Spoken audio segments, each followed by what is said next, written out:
Good afternoon all. I'm Merv from the Cornish National Music Archive. And I'm Dan from the Cornish Bedroom Choir. We've decided to join up with Tir Hatavis and bring you an online Wassail this January, and we're inviting you to join in.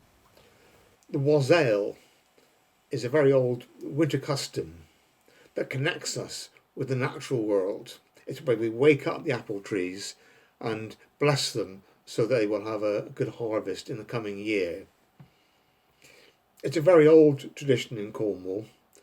It reaches back as far as the medieval miracle plays, which were in the Cornish language. We've put together some online resources that will help you to join in with different aspects of the Wassail. You'll be able to find all of those on the Cornish National Music Archive website, and we'll post that link in the video. We're encouraging people to dress up in their finest and to take part in as much or as little as you want. Well, you should just play a pot like this. Or you can just shout "Definu," hang some toast in an apple tree and send us a picture.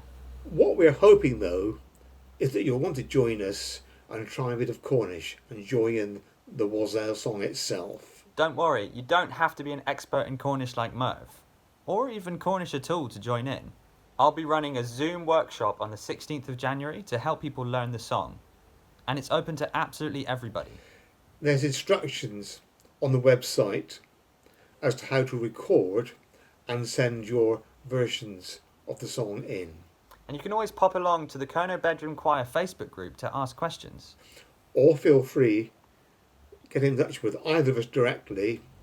Our emails will be at the end of this video. We'll need all of your videos and recordings by the 23rd of January, so that then we've got time to edit it all together and you'll be part of the first virtual Cornish Wassail. Wherever you are in the world, please do adhere to the current coronavirus restrictions. And whether that means you can't go outside to hang toast in an apple tree, try something creative. We really want everybody to stay safe. Agus Gwellas, and we look forward to hearing from you.